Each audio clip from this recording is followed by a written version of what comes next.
The lunch rush at Giovanni's Trattoria was in full swing when Maria Santos noticed the elderly woman sitting alone in the corner booth. The restaurant, tucked away in a quiet neighborhood of Portland, Oregon, had been Maria's workplace for 3 years now, long enough to recognize every regular customer and spot a newcomer immediately. The woman appeared to be in her late 70s, dressed in a faded blue cardigan despite the mild September weather. Her silver hair was pulled back in a neat bun, and her hands rested carefully on the red checkered tablecloth. As she studied the menu with intense concentration, Maria approached with her notepad ready. "Good afternoon. Welcome to Giovanni's. Can I start you off with something to drink?" The woman looked up, but didn't respond. Instead, she pointed to the menu, then made a series of gestures with her hands, fluid movements that Maria didn't immediately understand. Recognition dawned. The customer was deaf. Maria felt her cheeks warm with embarrassment at her loud greeting. She grabbed her notepad and wrote, "I'm so sorry. What would you like to order?"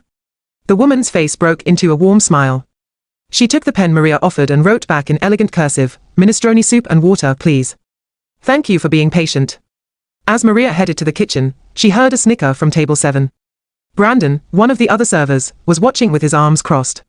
"Great, you got the difficult one. Good luck getting a tip from that." Maria ignored him. Brandon had always been dismissive of customers he deemed not worth the effort, those who didn't order expensive items, or couldn't communicate quickly. She'd learned to tune him out. Over the next hour, Maria checked on the elderly woman several times, each interaction conducted through written notes. She learned the woman's name was Eleanor Hoffman, and that she'd recently moved to Portland to be closer to family. Eleanor's handwriting revealed an educated background, and her notes were sprinkled with small jokes that made Maria smile. "The soup is wonderful," Eleanor wrote during one check-in. "Reminds me of my late husband's cooking. He was Italian." Maria wrote back, "I'm glad you're enjoying it. Would you like anything else?" "Just the company," Eleanor replied with a wink. When the lunch rush died down, Maria spent a few extra minutes at Eleanor's table. She'd grown up in a bilingual household and understood what it meant to struggle with communication barriers. Her own grandmother had immigrated from Mexico speaking no English, facing daily challenges in a new country. Before Eleanor left, she wrote a final note, "You have a kind heart. Don't let this world make you hard." Maria found a $20 bill tucked under the plate, a generous tip for a simple soup and water. Eleanor became a regular fixture at Giovanni's over the following months. Every Tuesday and Thursday afternoon, she'd arrive at 2 o'clock and sit in the same corner booth. Maria always served her, and their notepad conversations became the highlight of Maria's shifts. She learned that Eleanor had been a librarian for 40 years before retiring. She'd lost her hearing gradually due to a degenerative condition, but had learned sign language and adapted. Her husband had passed away 5 years earlier, and she had one son who worked in business, a topic Eleanor seemed reluctant to discuss in detail. Brandon continued to make snide remarks. "Still wasting time with the mute lady," he'd say when Maria lingered at Eleanor's table. "You know Marco wants us to turn tables faster." Maria bit her tongue.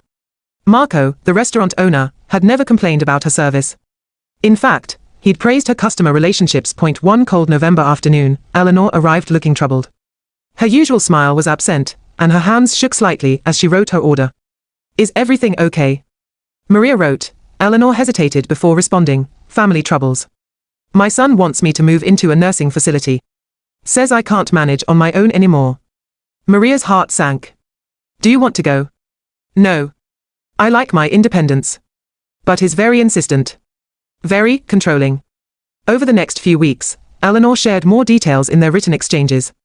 Her son, Richard, was a successful real estate developer who'd grown increasingly critical of his mother's lifestyle choices. He claimed her deafness made her vulnerable, and that living alone was irresponsible. Eleanor felt suffocated by his concern, which seemed more about control than care. "He forgets I raised him by myself after his father died the first time," Eleanor wrote one day. "I was deaf then too. I managed just fine." Maria learned that Richard rarely visited, usually sending his assistant with messages or requirements. He'd stopped learning sign language years ago, communicating with his mother only through terse text messages. In early December, Eleanor arrived at Giovanni's in obvious distress. Her hands trembled as she wrote, "Richard is moving forward with the nursing home. Papers are being drawn up. I feel powerless." Maria felt anger rise in her chest. "That's not right. You're perfectly capable. Can you fight it? He has power of attorney for health decisions. The doctors will side with him. There must be something you can do." Eleanor simply shook her head sadly. That evening, Maria couldn't stop thinking about Eleanor's situation. She'd seen this before, elderly people pushed aside by family members who viewed them as burdens rather than individuals with autonomy. Her own grandmother had faced similar pressures before Maria's family had intervened. The next day, Maria did something impulsive. She found the business listing for Richard Hoffman's real estate development company, Hoffman Enterprises, one of the largest in the Pacific Northwest. The website showed a stern-looking man in an expensive suit standing in front of gleaming high-rises. Maria drafted an email, deleted it, drafted another. Finally, she sent a carefully worded message explaining that she was a server at a restaurant his mother frequented, and that she was concerned about Mrs. Hoffman's well-being and wishes. She kept it respectful but direct. She never received a response. December wore on, and Eleanor's visits became less frequent. When she did come to Giovanni's, she seemed smaller somehow, defeated. She wrote less in their exchanges, her notes brief and perfunctory. "I'm sorry, I'm not better company," she wrote one afternoon. "Moving day is next week. Richard hired movers." Maria felt helpless. "I wish there was something I could do. You've done more than you know. You've treated me like a person, not a problem to solve. That's rare." The following Tuesday, Eleanor's usual visiting day, she didn't arrive. Maria checked the door constantly throughout her shift, hoping to see the familiar blue cardigan and silver hair. Thursday came and went with no sign of Eleanor. By the next Tuesday, Maria had convinced herself she'd never see Eleanor again. The corner booth remained empty during the lunch shift, a painful reminder of her friend's absence. Then, at 2:30, the door chimed. Eleanor entered, followed by a tall man in an expensive overcoat. Maria recognized Richard Hoffman immediately from his website photos, though in person he looked older, with deep lines around his eyes. They sat in the corner booth. Maria approached nervously. Richard looked up with an expression that was hard to read. "You're Maria Santos?" "Yes, sir. I need to speak with you." He gestured to the empty chair. "Please, sit." Maria glanced at Eleanor, who gave her an encouraging nod. Richard pulled out his phone and opened an email, Maria's email from weeks ago. "You sent this?" It wasn't a question. Maria's heart hammered. "Yes. I was concerned about Mrs. Hoffman. I apologize if I overstepped." "You did overstep," Richard interrupted. His expression softened slightly. "But you were also right."